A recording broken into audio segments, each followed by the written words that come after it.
Λοιπόν, θα πάτε μέχρι τον υπόδρομο και πάλι πίσω. Μόνο τα μουλάρια πάνε μέχρι τον υπόδρομο. Γελάς, Γελάω γιατί εγώ περίμενα κόντρα, όχι περίπατο. Αν η κόντρα είναι αυτή που λες εσύ, τότε η κόντρα που κάνω το πρωί για ξύρισμα είναι καλύτερη. Μέχρι πού δηλαδή κάνεις κέφι? Να πω κοντά για να σε παίρνει. Είσαι μέχρι τη Θήβα. Κόντρα κάνουμε ρε φίλε, δεν μεταναστεύουμε. Να πούμε μέχρι τον Πόρο. Και πώς θα περάσουμε τη θάλασσα? Πυρόβλημά σου. Αφού δεν φτουράς. Φοβάσαι ρε. Εγώ φοβάμαι. Λοιπόν, μέχρι το καβούρι. Έγινε. Ετοιμάστε με.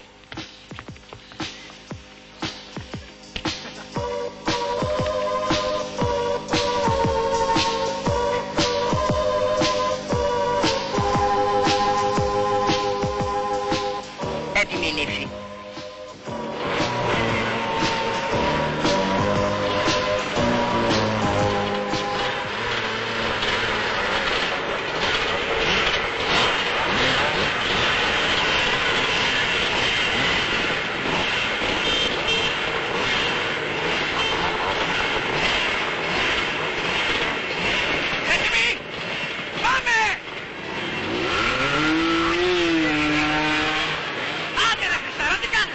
Τι βιάζεσαι?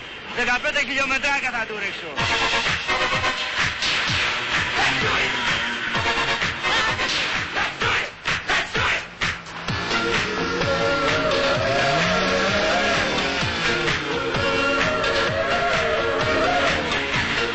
Τι την ήθελα τη Σούζα?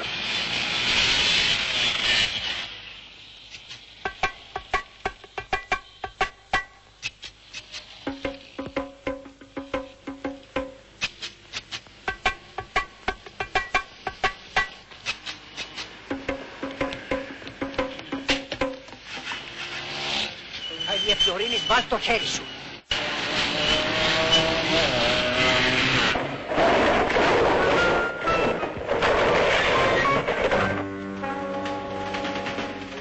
Τον σκότωσα το σύμφωνα.